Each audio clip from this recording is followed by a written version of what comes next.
Hello YouTube, this is Apple Tech, and today I got the new iOS 5 custom firmware beta. Now this is developer preview 2 on an iPhone 2G, and as you can see I'm just going to go over the new things that are on iOS 5.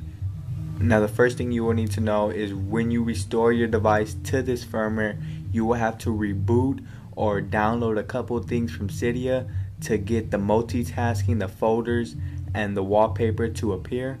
So that's just a heads up when you download this, and then all those three main features will start to work. Now the first thing that this custom firmware comes with that is new is it comes with Cydia, it comes with the iOS 5 Whited00r setup, it comes with iCloud, reminders, terminal, and it separates the video with the music. And I am on an iPhone, not an iPod, but that's a really cool thing Whited00r has included in their custom firmware.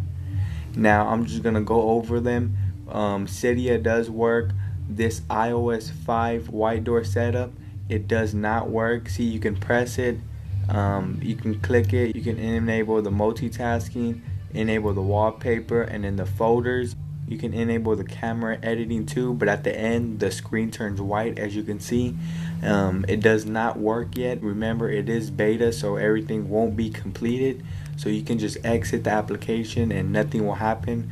iCloud is just a Dropbox account, but they just put iCloud as the image. As you can see, it says data Dropbox, so it is the data Dropbox application from Cydia. It just has the iCloud look to it. Now this is another cool thing that Whited00r added to their firmware. Now the reminders does not work on the develop preview 2. As you can see, it crashes. Terminal does work, as you can see there. The video, it does take you to the videos, but I do not have any videos on my device, so you won't see none. Same thing goes with the music. Now another thing that I noticed is when you open a folder, the folders open much quicker, and it has a fade effect in the background. So that's another thing that you don't have to add. It already comes with the custom firmware. As you can see, as I said, the folders open really quick like iOS 4. So that's an upgrade. One other thing is when you double tap, you can see that they got rid of the minimize button, and the multitasking does come up quicker. As you can see, it comes up more faster and more smoother. So that's another thing that Whited00r has added to this. You can always scroll to the side and view your music. Same thing, you can scroll to the side and it tells you to respring right there. So that's another thing that it has, if you did not know that. Now another thing I want to go over is you can go to the settings application. You can go to general, about, and if I scroll down, you can see the version number is 3.5.0, in parentheses Whited00r 500. They changed that on the firmware. It doesn't do nothing if you try to install something, but it's just really nice how they changed the firmware, which is originally 3.1.3. so that's another thing Whited00r has changed. Maybe in the other releases they will change these switchers right here. As you can see, they will probably change them to the circle ones that iOS 5 has, but that's just an idea.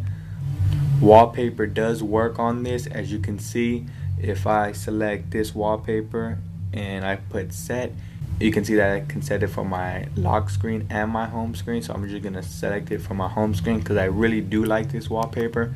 As you can see, it makes it look way better. Another thing that this iOS 5 custom firmware has is when you scroll to your search bar, you can see that right there it says search Whited00r iPhone.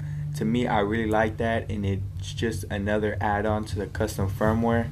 For those of you guys that want to know, push notifications still doesn't work, but YouTube circuits do work. So YouTube is working. If I try to see something on YouTube, it will work. The circuits do work for that. Now another cool thing that I saw but that is not working is when you go into the camera application, you can see right there you have the camera and the recording, but then it disappears.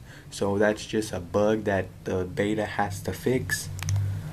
So overall, the iOS 5 custom firmware is great for your iPhone 2G. More developer previews will be released, so don't worry, this custom firmware will upgrade in time. Now if you want this iOS 5 custom firmware for your 2G iPhone, there will be a link in the description so you can download that one. As well as the iPhone 3G, if you have that one will be in the link in the description. The Whited00r team hasn't included the iPods yet. In the future they should release for the iPods, 1st gen and 2nd gen. So this has been a review on the iOS 5 custom firmware for iPhone 2G. Thanks for watching. Make sure to like the video down there. Leave any of your comments, questions below, folks. Tell me what you guys think about this iOS 5 custom beta developer preview 2. Like always, subscribe up there. This is Apple Tech. Peace out. See you in the next beta.